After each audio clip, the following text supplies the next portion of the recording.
जळगावमध्ये पंतप्रधान नरेंद्र मोदी यांच्या उपस्थितीमध्ये लखपती दीदी संमेलन पार पडले। या संमेलनामध्ये देशभरातील लखपतींचा सन्मान करण्यात आलाय। पंतप्रधान नरेंद्र मोदी यांच्या हस्ते हा सन्मान करण्यात आला। ज्या बचत गटाने उत्कृष्ट कामगिरी केली आणि आपल्या बरोबर बाकीच्याही दीदींना लखपती बनवलं अशा महिलांचा सन्मान या ठिकाणी करण्यात आला। या सर्व महिलांशी संवाद साधलाय आमचे प्रतिनिधी सुमित देशमुख यांनी। पाहूया। लखपती दीदी हा कार्यक्रम संमेलन आता नुकतंच पंतप्रधान नरेंद्र मोदी यांच्या उपस्थितीत संपन्न झालेला आहे आणि ज्या लखपती दीदींना पंतप्रधान नरेंद्र मोदी यांच्या उपस्थितीमध्ये सन्मान करण्यात आलेला आहे त्या दीदी आपल्या सोबत जुळलेल्या आहेत। आपण ते त्यांच्याशी संवाद साधूया। दीदी, काय सांगणार तुम्ही? तुमचा आज लखपती दीदी म्हणून पंतप्रधान नरेंद्र मोदी यांच्या हस्ते सन्मान झालेला आहे।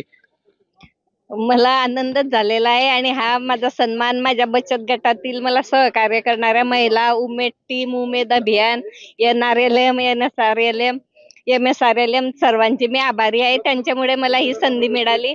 मला स्वप्नात सुद्धा वाटलं नव्हतं की आपल्याला एवढी मोठी संधी मिळेल आणि म्हणजे मी या सन्मानामुळे खूपच भारावून गेलेली आहे आणि मला अजून पुढे या अभियानात काम करण्यासाठी उत्साह येईल आणि मी ते आता मला ही संधी मिळाली त्याचं मी नक्कीच सोनं करेल। मैं जिला शिमला हिमाचल प्रदेश से हूँ और सर मैं NRLM से जुड़ी हूँ।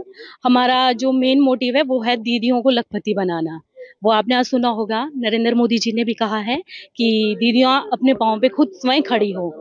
सर ये तो आपका प्रोजेक्ट कौन सा है और आपने कितनी दीदियों को लखपति बनाया है और उनके पैरों पे आपने खड़ा करने की कोशिश की है? सर जो हमारा जो सर मैंने अभी दीदियों को लखपति बनाया है, मेरे को टारगेट मिला था 100 दीदियों को लखपति बनाना, तो सर मैंने उसमें से 95 दीदियों को लखपति बना दिया है। सुमित देशमुख, लोकशाही मराठी, जळगाव। लोकशाही मराठी, ऐका, पहा, जागरूक रहा।